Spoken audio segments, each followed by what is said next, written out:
एक बार की बात है जब भगवान शिव और माँ पार्वती समुद्र के किनारे विहार के लिए गए। इस दौरान भगवान शिव के मन में एक शरारत सूझी और उन्होंने कहा कि देवी पार्वती, मुझे अचानक एक आवश्यक कार्य के लिए जाना पड़ रहा है। मैं कार्य पूर्ण होते ही शीघ्र आपके पास आता हूँ। आप यहीं मेरी प्रतीक्षा कीजिए।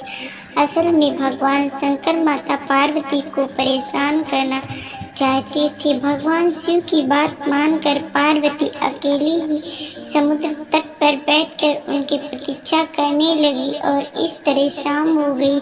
उस दिन तीज की तिथि थी। जब रात तक शिवजी नहीं लौटे तो माता पार्वती ने समुद्र तट पर रेत के शिवलिंग का निर्माण किया और आसपास उपलब्ध पूजन सामग्री से शिवजी की रात भर निर्जला और निराहार उपासना की और व्रत संपन्न किया। भगवान शिव वहां सूक्ष्म रूप में पहले से ही विराजमान थे और वे सभी गतिविधियों को निहार रहे थे। सुबह होते ही माँ पार्वती से समुद्र में रेत की शिवलिंग और पूजन सामग्री को विसर्जित कर दिया। इसके थोड़ी ही देर बाद शिवजी प्रकट हो गए और बोले कि हे देवी पार्वती, आपने कल तीज की तिथि पर मेरी पूजा नहीं की।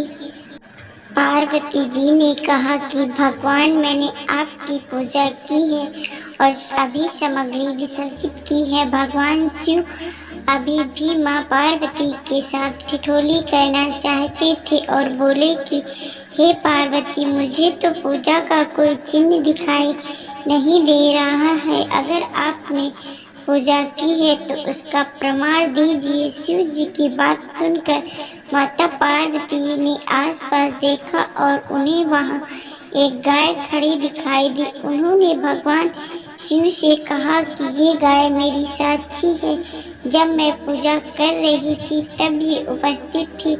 भगवान सदाशिव ने गाय से पूछा, क्या पार्वती ने पूजा की है?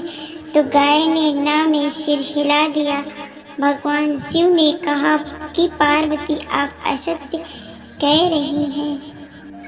गाय ने तो गवाही नहीं दी। भगवान शिव के सामने स्वयं को अकारण झूठा साबित होने पर माँ पार्वती जी को सहन नहीं हुआ और उन्होंने उसी वक्त गाय को श्राप दिया कि तू दिव्य जन्मा है, जगत कल्याण के लिए प्रकट हुई है, इसीलिए जनहित के लिए तेरे गुण यथावत रहेंगे। किंतु जिस मुख से तुमने ये झूठी गवाही दी है उसे दंड भुगतना पड़ेगा। झूठ बोलने के कारण ही अब झूठन ही तेरा आहार होगा। इस तरह झूठ बोलने से गौ माता पार्वती देवी के क्रोध की भागीदार बनी और आज तक उनकी संतान अच्छा भोजन प्राप्त करने के बावजूद भी झूठन ही खाती है।